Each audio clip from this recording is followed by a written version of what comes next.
Hey guys, welcome back to my sewing room. I'm Kelly and you found me here on Pick and Stitches, and today I'm going to show you how to make a fast and easy jelly roll quilt. So let's jump right on it.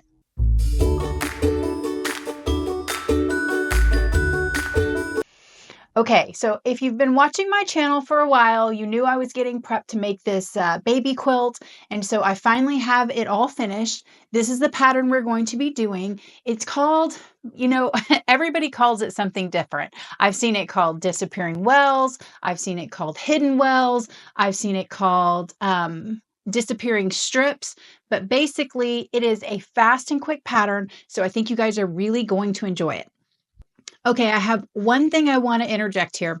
This is a perfect pattern for beginners because you will knock this thing out super fast and it looks really great. However, it is jelly rolls and we're going to stack them and cut them. And so when you start doing that, sometimes your points aren't perfect. And especially if you're a new quilter, that might just be the thing to drive you off the deep end. I think at this point, if you choose to do this quilt pattern and you're a newbie, you just need to let go a little bit of all of the points being exactly perfect. Just sew it out, get it done. This uses one jelly roll. I made this entire quilt with one jelly roll. I had basically nothing left over. I can't even use it in my scrappy quilt. And then I added a 2-inch border around the outside of white and binding, and that is it. So this is a really frugal way to kind of get your feet wet and to try some new techniques. Okay.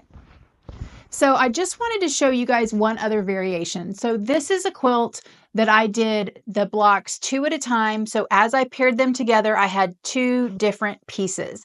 And I decided I was going to make it to where I would have, it's funny, you step away from it and you can really see it. So these are opposite colors and these are opposite colors. So as you go across, it's green, green, purple, purple, white, white, brown, brown, and that's what makes my square. When I made this quilt a couple years back, I had a batik jelly roll, and I made this one for my son. I actually put some sashing between all the blocks, and I decided to make all 4 of my circle a similar color. They're not perfect, but they're kind of close, and this is the look that you get with that. And this is one I quilted for my middle son a long time ago. I quilted the back. It's got minky on it. I did kind of a wider binding. It's heavy, and I didn't want to get this baby quilt any bigger than it already is because I already feel like it's about as big as I should be gifting to a baby. I used flannel as my backing so it would be nice and soft, but not quite as heavy as this minky one. But here's, this is some bold, different color choices. So just like everything else that we make, it really depends on how you do your color placement. And so I don't know if you kind of like this where you get the whole square picture, even though we're still rotating through all the colors. But when I made this one for Rowan, I didn't use all my blocks. So as I was cutting the blocks, you get 5 per group of strip sets. So I had 1 extra in every color grouping. And with this one, I used every single one of them. So that was nice. Okay, guys, so now we're going to take all of our strips. I have starched them all and we're going to start to piece them together. So I've separated all of my strip sets into groups of 4 and I'm just going to stitch them along the entire length. So I do like to have the dark one on an outer edge and then have a little bit of contrast between everything else. So I will most likely just stitch them in this order and then we'll come back and press all 3 seams open at the same time.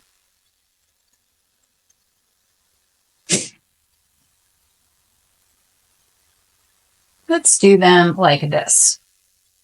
So what I definitely want to make sure for this pattern is that these 2 look different so that it'll be obvious in the center. So we may rearrange a little bit. I kind of like those 2 in the center actually. So I can go 1, 2, 3, 4.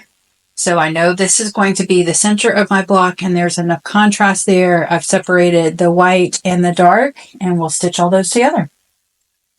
So I will definitely be speeding this up for you guys, but I'm just using my regular 1/4-inch seam foot and I'm using that Glide 60 that I've been liking so much.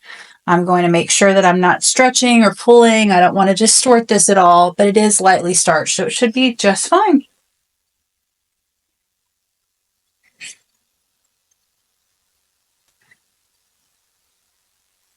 I'm going to have my stitch length just above a 2, 2.5.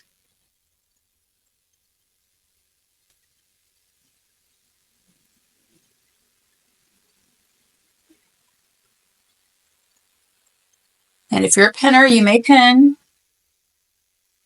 But I find it's best to kind of organize right here, and then I just hold them together. Hold them together with my index finger.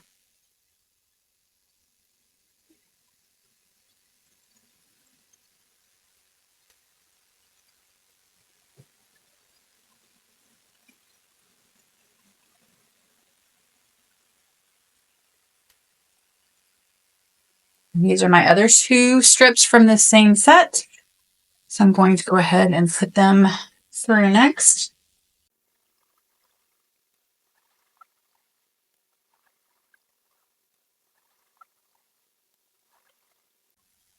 Okay, so I'll just pull it back through. I'm going to separate those 2 strips. Now remember, I had these in a specific order, so if you've spent a lot of time trying to get that exactly like you want it, you want to make sure that you're staying with your original plan. But if you've gone really scrappy, then you don't have to worry about it so much. So I'm just going to kind of hold that open,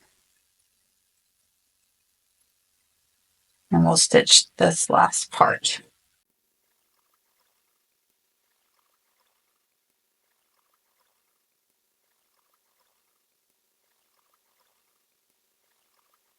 Okay, so now that we have all of this sewn together, I'm going to go over to the ironing station, and I'm going to use my big ironing station for this because this is such a long strip, and I'm just going to press all my seams one direction. And then we'll do this for all of our strip sets, all divided into 4s. Okay, so now we've got all of that pressed. You're going to grab your tape, your ruler, and you're going to measure. Now, everybody's should be 8.5 inches wide. But if it's not, then you probably want to adjust your pattern to match up. So what I'm going to do is cut this strip into 8.5 inch sections. Sections, squares, whatever you want to call it. So first I'm going to trim off this little edge, and you can use the line on your ruler to get on the line of one of your jelly rolls, and they should pretty much line up, but occasionally you might have a little bit of a bow, and we want to try to avoid that. So really try not to stretch it. So I'm going to cut off that edge first, and then I'm going to spin it around and start to trim off my 8.5 inch sections.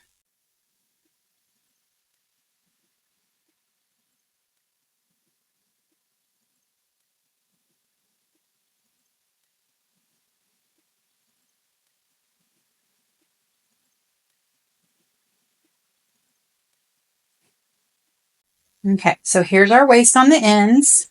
So it really is utilizing a ton of our jelly roll here. So we got 5 blocks from each section, and you could just take these and organize them on your quilt in different orientations. Of course, this is all the same colorway. You can imagine if I had a couple different varieties here.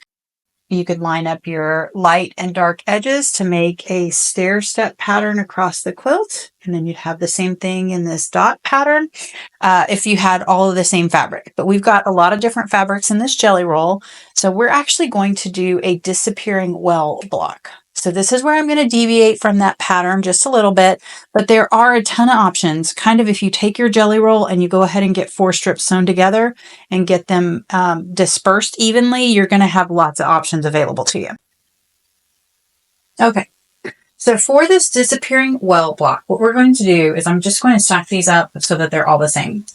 We're actually going to make these kind of scrappy, but on this first block, we're just going to pretend that we're using all the same blocks. So I've got my 2 blocks, and what I want to make sure that I've got is perpendicular orientation. So this one's up and down, and this one is going to be right and left. So then I'm going to put them right sides together, and I'm going to walk over to my machine, and I'm going to sew 1/4 inch all the way around. So if you're a pinner, please pin. If you need a walking foot because you've got more than one layer, please do that. You do not want these shifting all over the place, but they don't have to be super anchored. So let's go take this over to the machine. So now we're going to just sew down all 4 sides.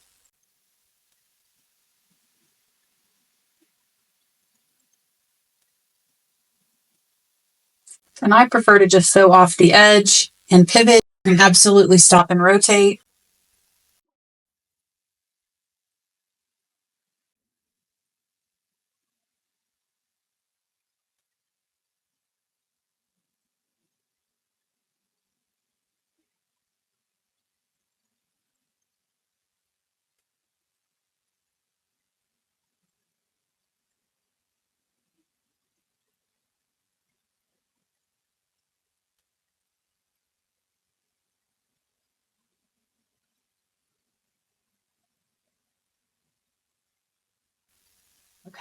Okay.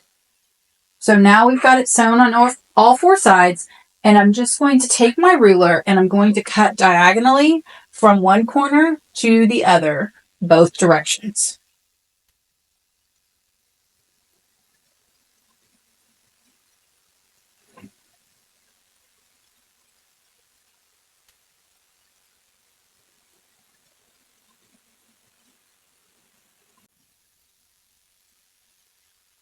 Okay. So now when we open this, we've got an all new block. So we'll take this over to the pressing station and I'll go ahead and press these open for us. And actually these are so big, I could do it right here. All right, so we'll set our seam.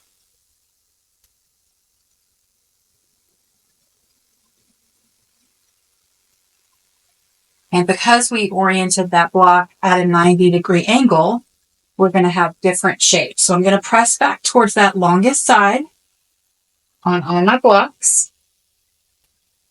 So I'm actually going to flip that over. There we go.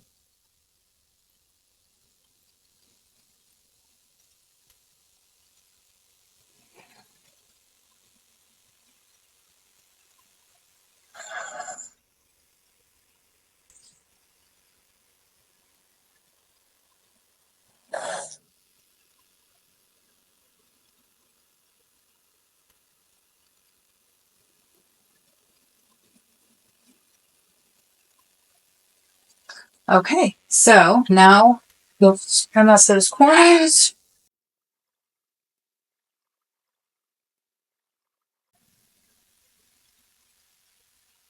Okay, and see how our 4 pieces now can come back together and look wildly different. So you have a couple different options here. Well, let's be real. You have tons of different options here. So you can put your 4 stripes to the outside and have this kind of center 4-way, which is why we were planning to have these 2 that were our center stripes when we made the first original 4-pack. Those are going to come together in your center. And your 2 outside sections are going to be what builds the outside of this box. And then these 4 just kind of disappear. So you can orient them that way. You could bring them all towards the middle, which kind of gives you this crisscross pattern.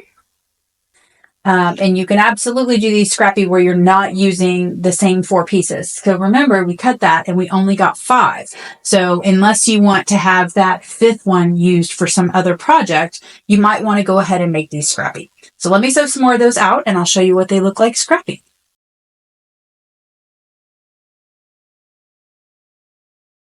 Okay, and next all we have to do is lay it out like you want it, rearrange it, and then we're going to sew them all together. I did opt for not using any sashing on this, and I think it's going to be really cute. Okay, so we've gone from individual blocks to sewing our entire row together, and now we just need to connect our rows to each other. Okay, so I've been getting some questions about how I like to do my labels, and so this is that baby quilt we've been working on together, and I've kind of pulled my labels that are in this same wheelhouse. And I think, you know, honestly, any of these would work. I feel like this label is a little bit large for this size quilt, and then these other 3 are pretty, but that's a little too red for how pink things are. So I think I'm going to go with this one. So the first thing that I always do on some of these that have a darker backing fabric is I'm going to iron this on to just a piece of white. Okay, again, this is just out of my scrap bin. That's that Bella Solid that I always use. And this is a Sweetwater label. They are iron on, so you could just iron it on and then stitch it down. But that's not generally how I like to do it. I like to kind of stitch them in. So now we're just going to press it, and I'm going to put just a layer of fabric between it. Just force a habit, too many iron-on badges, right? So I'm going to let that set and really get placed well.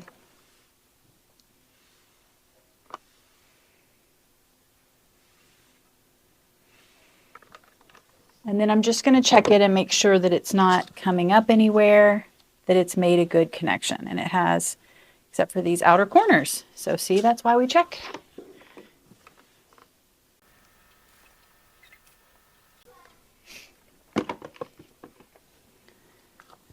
Okay, so now that's ironed on really well.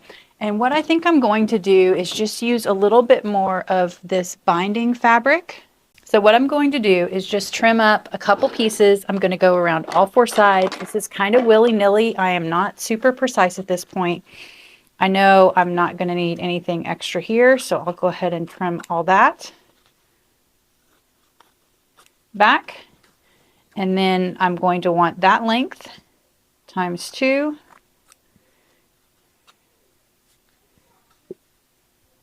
And then we'll head over to the machine, and I'm just going to stitch it. I mean, you guys, look, how nasty is that? I know if you want to get your rotary cutter out, you can.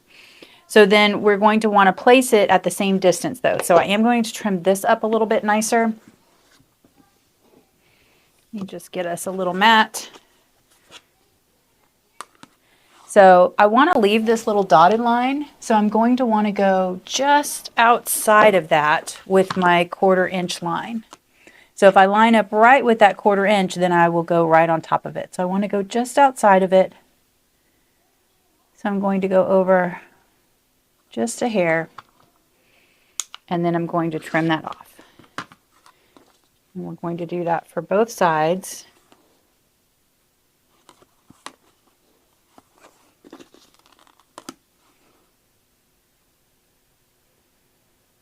And the big thing here is you just want it to be even.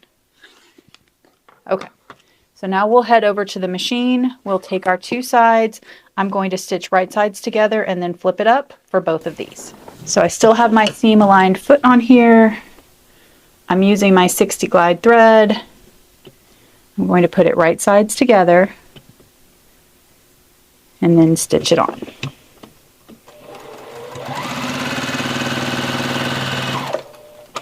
Okay, I'll just fold that back out of my way. It's funny, I don't always starch my bindings, so my binding is super floppy. I'm not used to it. And the threads, oh my goodness.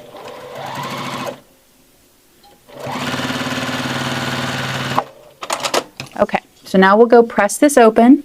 I'm going to trim my sides, and then I'm going to add 2 more to the outside there.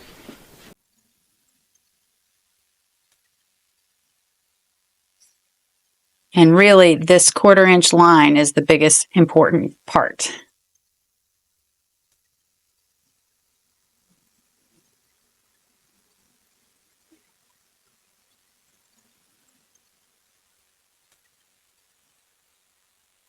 And we'll flip it around, move that one out of our way, and now we'll do this one. Now, I did not piece this backing at all, so this is going to be the only part that is not part of the big 108 backing on it.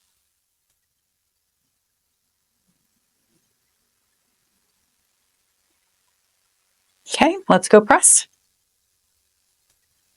Okay, so same thing.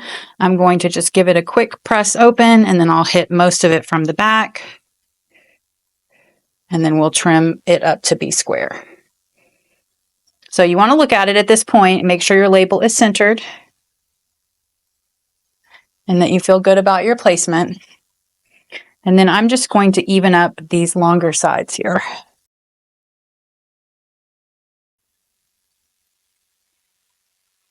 It doesn't have to be absolute perfection.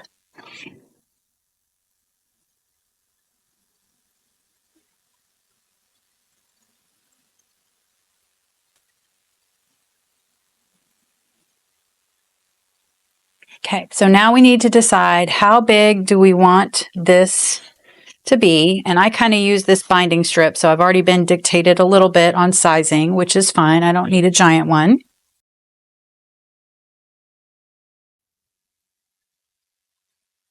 And all you're going to do is double check. I always want to test and make sure, am I going to see my fabric through this color?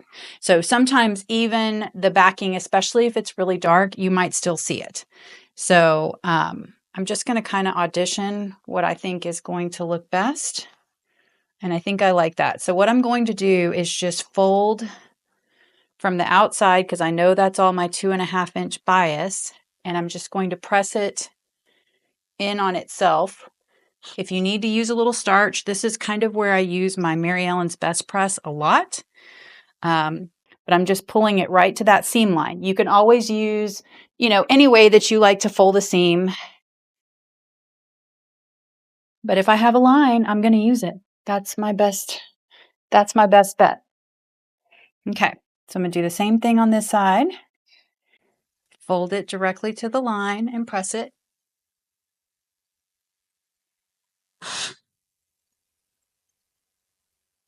And then I'm going to flip it over and look at it, because sometimes, even though I feel like that should all work out, it doesn't. And so I want to make sure that I feel like it's still really even on the front. And I think that looks good. So now I'm going to do the same thing top and bottom. So that also makes this fabric a little bit thicker, where it's only showing through the pink. If you felt that it was really bleeding, I would do a whole patch of white on the back of this and then tuck it inside of that fabric. I hope that makes sense. Okay, so I'm going to pull it up to that same seam line. I am going to make sure that these corners don't flare out on me, because I don't want that.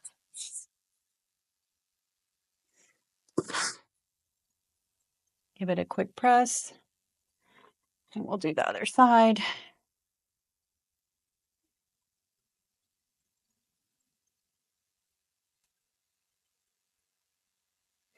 And you can kind of micromanage that with the stiletto when we're putting it on, but if you can keep it really square, that's the easiest way to deal with it. All right, let's flip it over and take a peek. Okay, so I think that looks good. So now I'm going to place it onto my quilt. And this one I am just going to top stitch. I have an all over edge to edge quilting design. I don't have a border, so I just want to get it placed in the right position. And then I'm going to grab some pins. And sometimes these little house pins are too little for this. So you definitely, if you need bigger pins for this particular job, go ahead and grab them. But you want to make sure, you see how that corner is poking out just a little bit there? I'm going to kind of fiddle it under before I pin it. And make sure that that's not going to be exposed in my finished product here.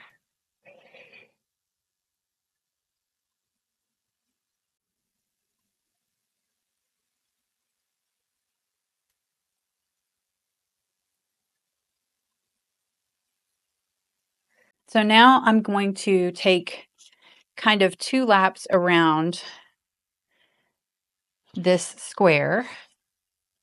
I'm going to go just at the inside of my pink and right along the edges, and that's how I'm going to secure it.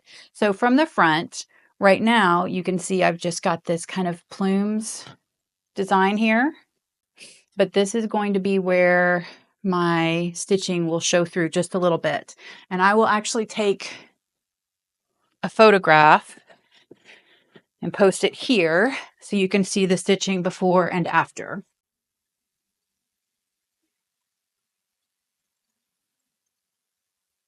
So let's move over to the machine and we'll stitch that on. Okay, kind of move some stuff back here. Always a little bit cumbersome to get all 4 sides under the machine, but we'll do it. Okay.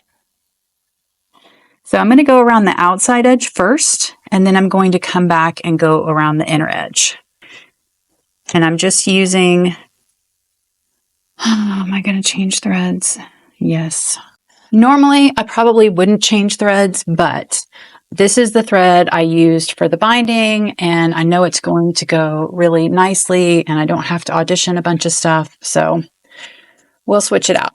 So from the other side, I just have that white glide loaded in my bobbin, and that's what we'll be sewing it out with. And I actually am going to switch feet. I'm just going to switch everything here, guys. I'm going to go ahead and use my little compensating foot here. So I'm actually going to switch over to this side. I know that's kind of not my normal skating direction, but because I like this little compensating foot, that's what I'm going to do. There it is. It was in my cup all along. I like to use this little stiletto sometimes when I really just shouldn't have my fingers in there. And it's got this little rubber end, which is kind of nice. Although because I'm sewing on this other side, it's making me want to push with the wrong hand. Okay, pull that pin out.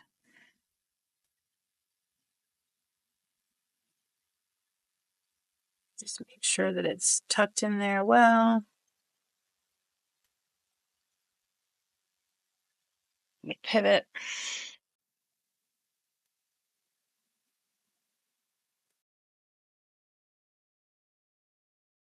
Okay. And sometimes if you've got a big quilt to deal with, it actually makes sense. Sorry guys, the sun just came out. Of course it did. Why would it be calm? Okay. So I know I'm going to want to come down this other side.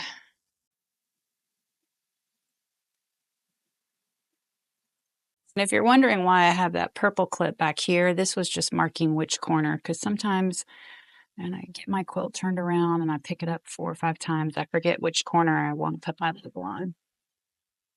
So I like to use those double clips to mark things. Okay, pivot. We are 3/4 done.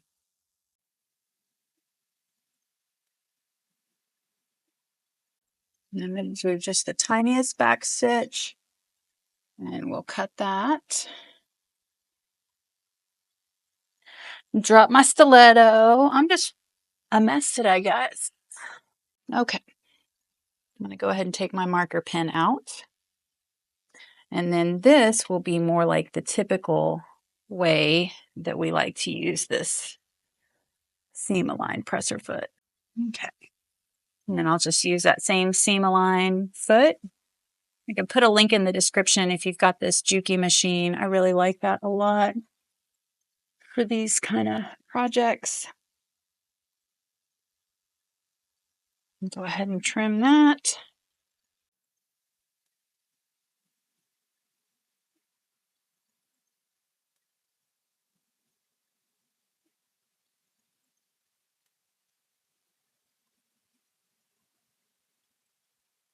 Okay, one more side.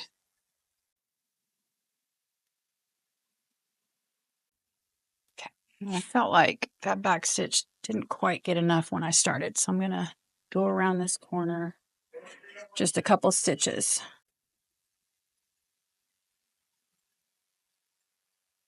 All right, that's done. Okay, so now here's our label, and I think it turned out really cute. On the back side, if you look really closely, you can find those stitches, and I will take another picture for you guys, but I think at the grand scheme of things, this is not something that you're going to notice on this quilt unless I absolutely point it out to you. I am gifting this, so I'm going to go ahead and pre-wash it. I always pre-wash all my quilts because I want to make sure that they don't run into any problems if they ever have to wash it. And since this is a baby quilt, I know that's what's going to happen. So I will get it washed and show you a picture of it all finished up. But this is what it's kind of looking like now before it's super, super crinkly. Okay, guys, that's a wrap on this baby quilt tutorial. Of course, you could make this any size you want. Like you saw in the intro where I showed you Rowan's quilt, you could add sashing, you can add borders, you can stretch it, you could start with 2 jelly rolls. This one is 51 by 51, which I kind of felt like was pushing the boundary of how large I wanted this baby quilt to be, but I think it turned out super cute. I have already put my label on it. I have already pre-washed it. It is ready to be gifted because I don't give gifts that I don't know how they're going to hold up in the laundry. So I've already washed it. It's ready to go. I hope you guys have enjoyed this tutorial. If you do like learning with me on any of these tutorials or some of my unboxing videos, I would love it if you would hit that like and subscribe. And until then, I will see you guys next time. This was one of my first quilts. It needs to be washed. It needs to be washed. These kids, they drag them everywhere, all over the ground.